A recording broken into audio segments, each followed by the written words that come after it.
So number 5, you've got this truck hits a car that is stopped at the intersection, and they're telling us that we can assume that this is an elastic collision.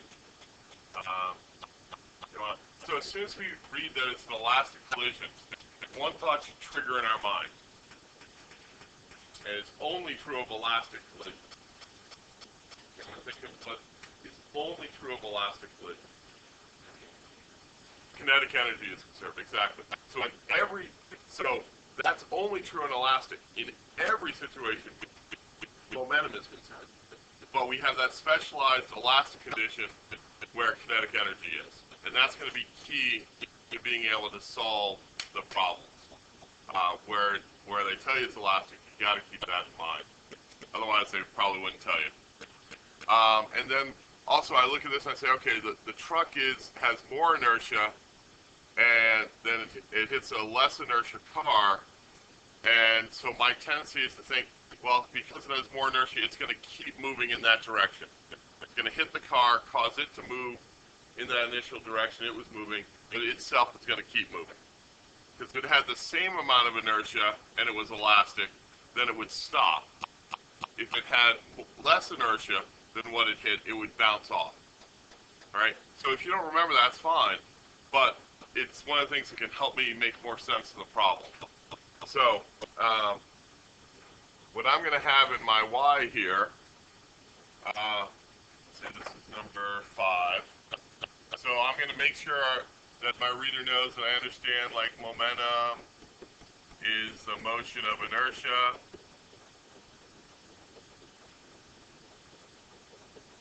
That the car and truck are a system.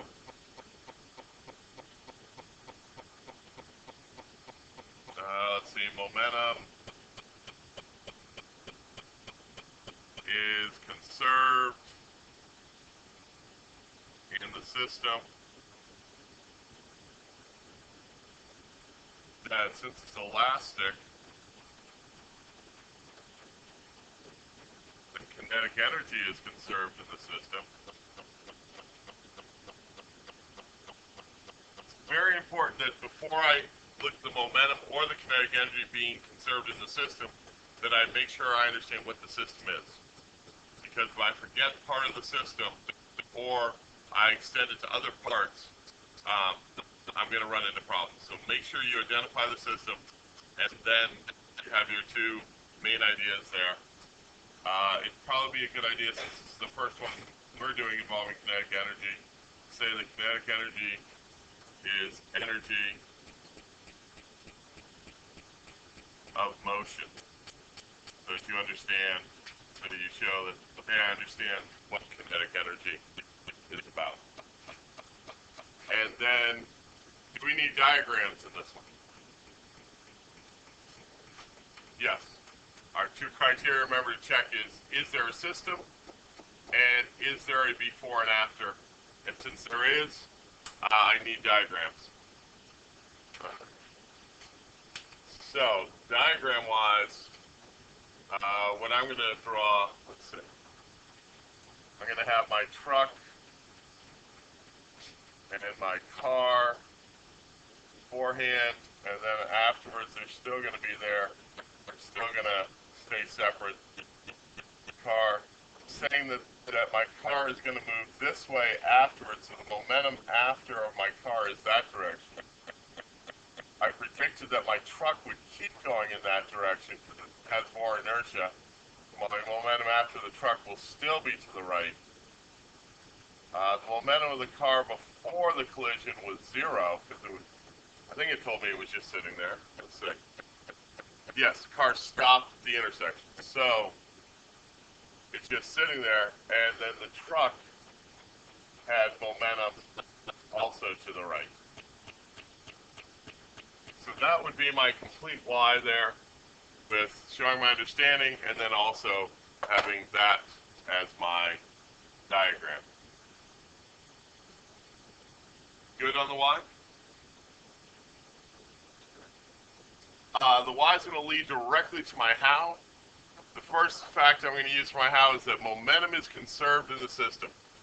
So the momentum of the system before equals the momentum of the system afterwards.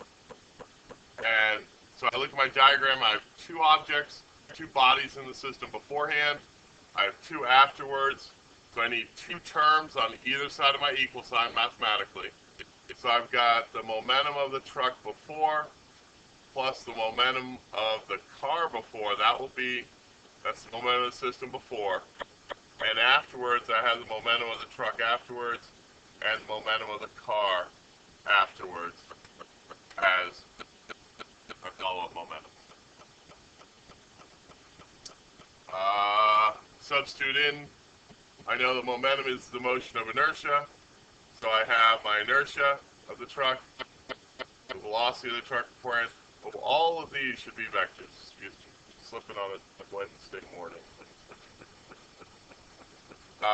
Plus, the momentum of the car before was 0 kilogram meters per second. And afterwards, I still have the same inertia of the truck, but I have a new velocity. Inertia of the car, but the new velocity of the car.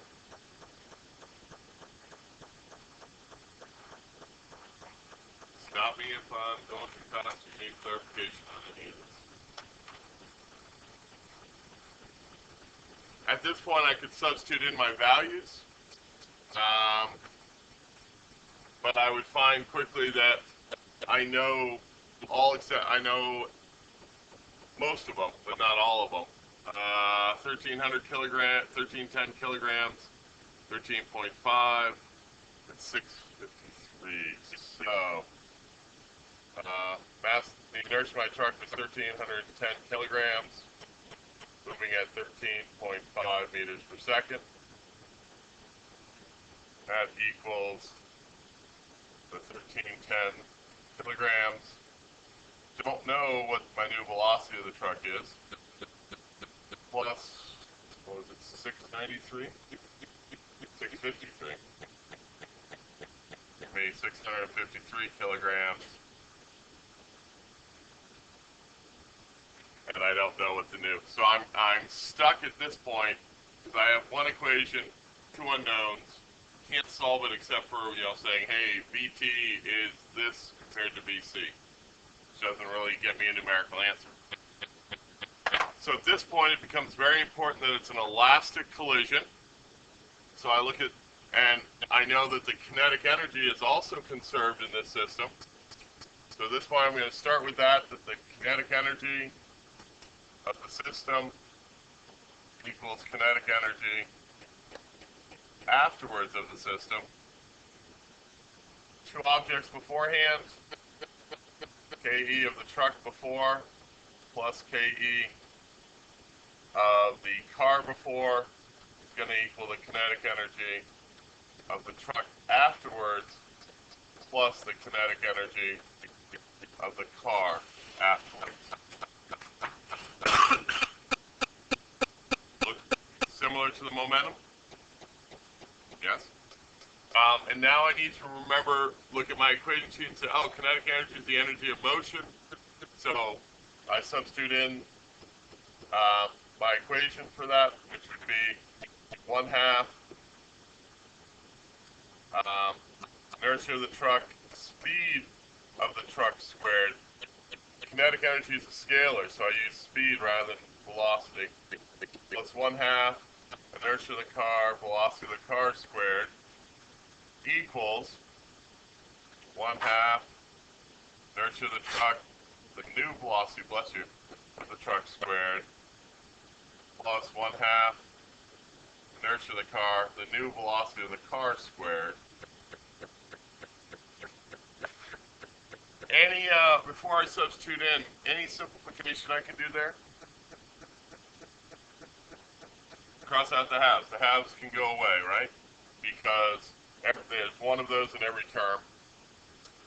And my VC, so my velocity of the car, speed of my car beforehand is 0, which makes this whole term 0. And now, there's nothing else I can do to reduce it. So I'm just putting in my values, 1,310 kilograms for that inertia. The speed is 13.5 meters per second squared equals 1310 kilograms. V prime squared of the truck, don't know what it is, plus 653 kilograms. V prime of C squared, don't know what that is either. So I'm, again, at a point where I can't go any further with the green because I have two unknowns and only one equation. But nicely, I've got the same two unknowns in both equations. The new velocity of the truck and the new velocity of the car. So if I take this equation and I take this equation and solve them together, I can solve for both variables simultaneously. If you want to do it algebraically, what I would say is solve the top one, the blue one here, for one of the variables, and then substitute that in for that variable in the green equation. It'll take about a page worth of algebra to do it. Okay, because you'll have to square it, find the root of the quadratic, things like that. Since this isn't an algebra class, you can use some of your tools like Wolfram to solve it. If you put the two equations into Wolfram, separated by a comma, it will give you the roots of the two equations. What I did when I put it in is I simplified them a little bit into terms of x and y, so I didn't have to worry about, v's and things like that. So when I rewrote my equations to put them into Wolfram, I did this one for the first time, like my top equation became 1310 times 13.5 equals 1310x plus 653y. So I said that my v prime of t is x and my v prime of the car is y. And then my bottom equation became 1310 times 13.5 squared equals 1310x squared plus 653y squared. Huh?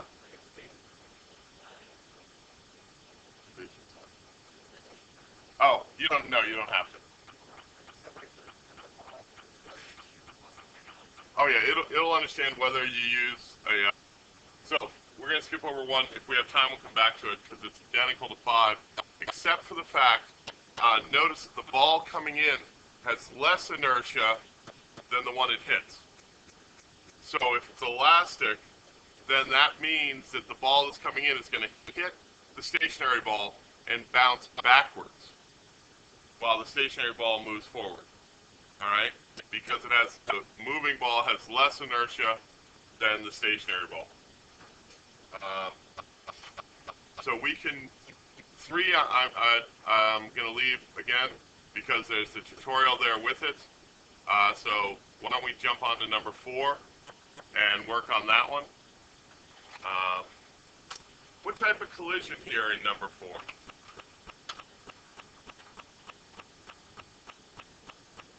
They stick together afterwards. Inelastic. So they become one body after this collision. So let's go. Number 4. I may even put that in my Y. Don't really need to, but might help me remember. System is it 2 cars or is it a car and a truck? 2 cars. It is 2 cars. Momentum is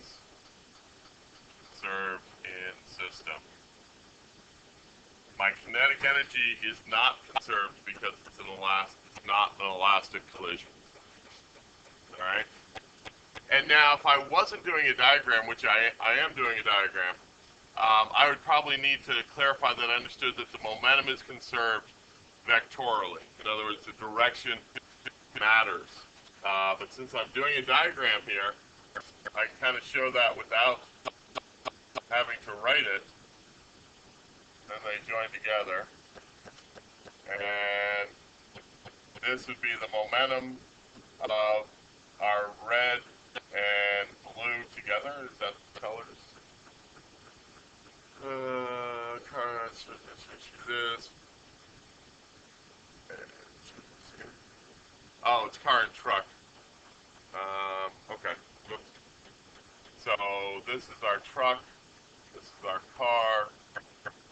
This I'd probably label as our car truck. Keep in mind that it's going to have the inertia of them combined. Momentum of the truck before. Momentum of the car before. That could be a complete Y there. My diagram takes care of a lot of the idea.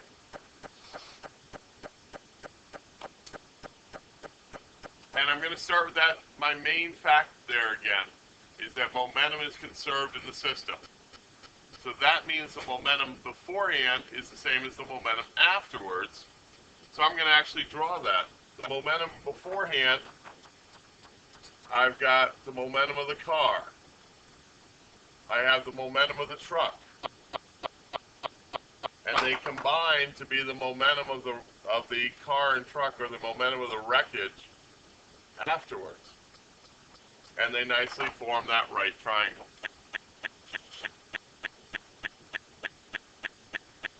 So, let's see what else they tell me. Tell me some things about their velocities and their speeds and their inertias. They also tell me that this is, in here is a 43-degree angle. And they want to know the initial speed of the truck and the final speed of the wreckage. So, given that this is the right triangle, I know, let's see, what do I know? I know the inertia of the car and the velocity of the car, so I know the momentum of the car beforehand.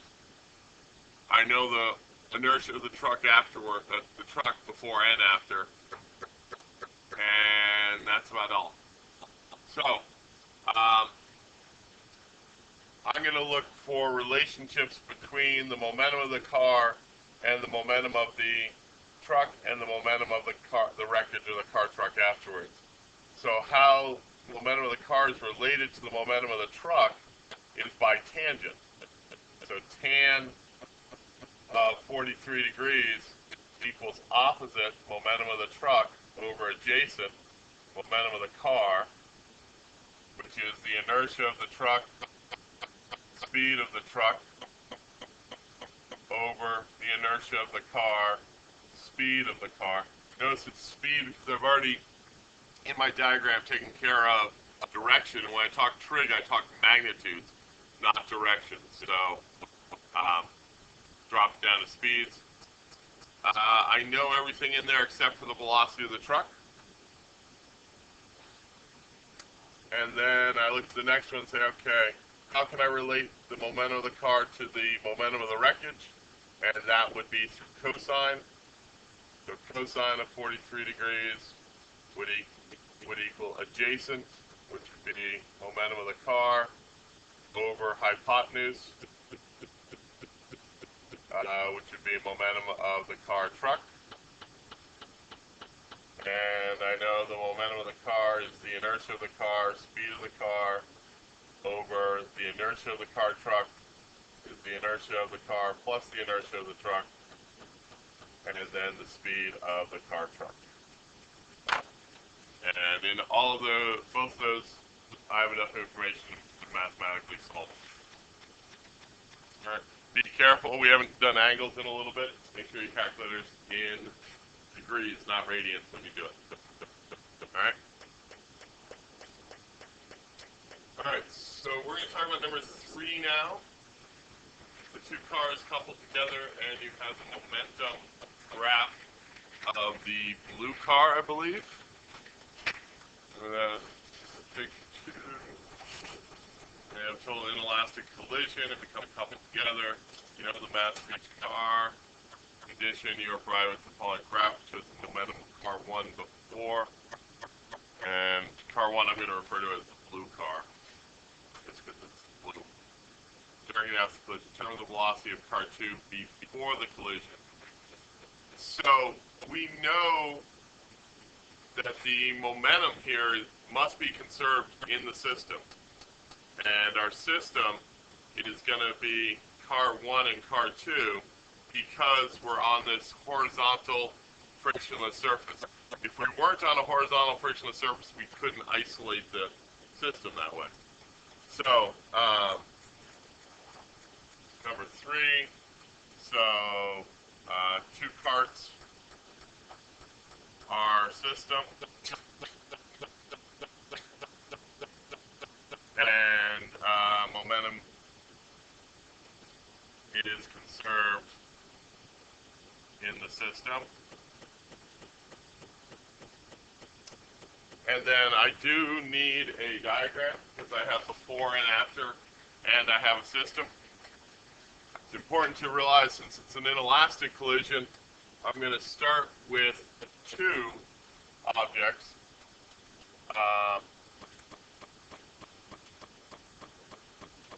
The cart 1, which is blue, and cart 2, which is red, I think. Is that right? Yeah. And then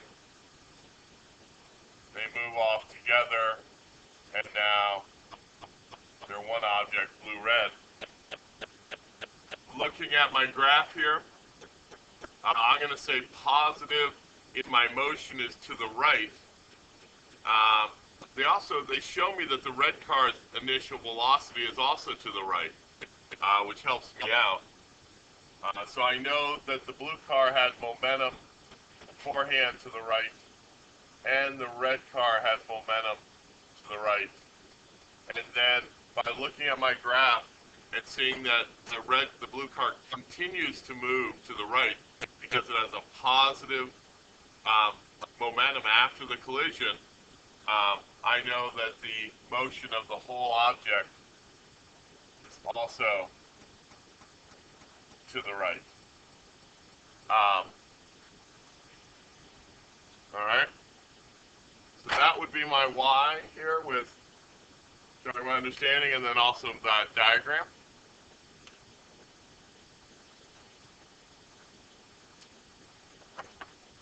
Got to lead me right to that familiar equation. Momentum of the system before is equal to the momentum of the system afterwards. Before I've got 2 bodies, I've got the momentum of the blue cart plus the momentum of the red cart. That's going to equal afterwards the momentum of the blue-red cart.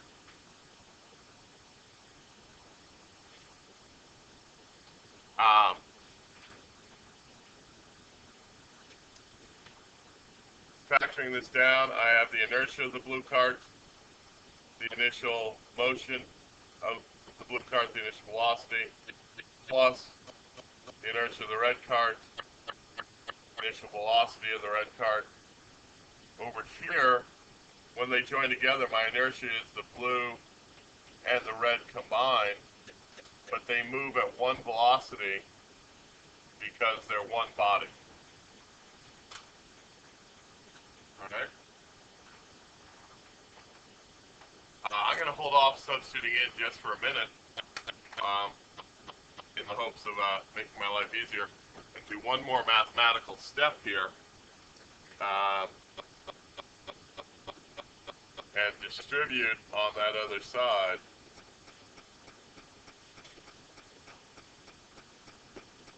So inertia of the blue, velocity of the blue-red, plus inertia of the red, velocity of the blue-red. And the reason I did that is, in looking at my chart, I have the momentum of the blue cart before, which is 100, and the momentum of the blue cart afterwards, which is 40. So I can go in here and say, okay, this is 100 kilogram meters per second.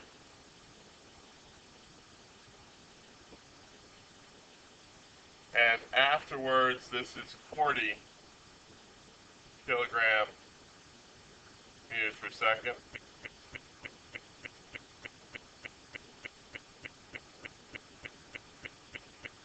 And I'm able to cut down my variables here a lot.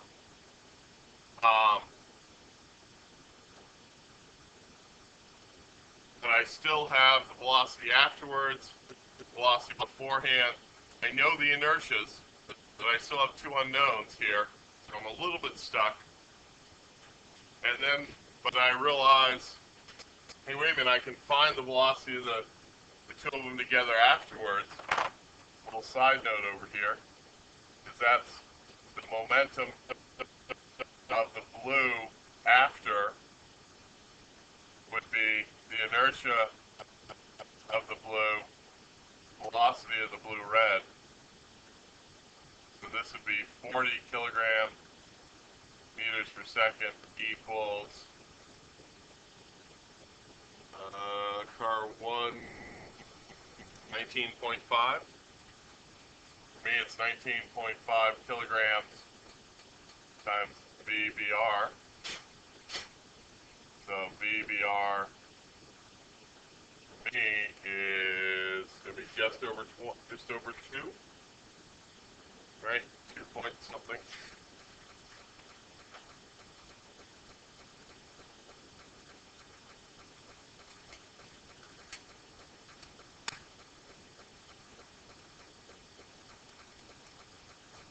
.051.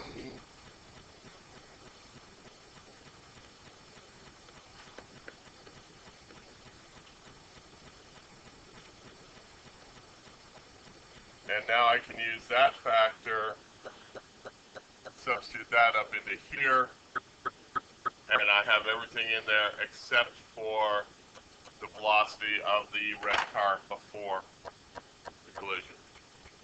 So substitute in, I know the inertia of the red car, I just found the velocity of the wreckage of the blue-red afterwards, and left the velocity of the red. Alright? Give it a try. Let me know if you need help with the math.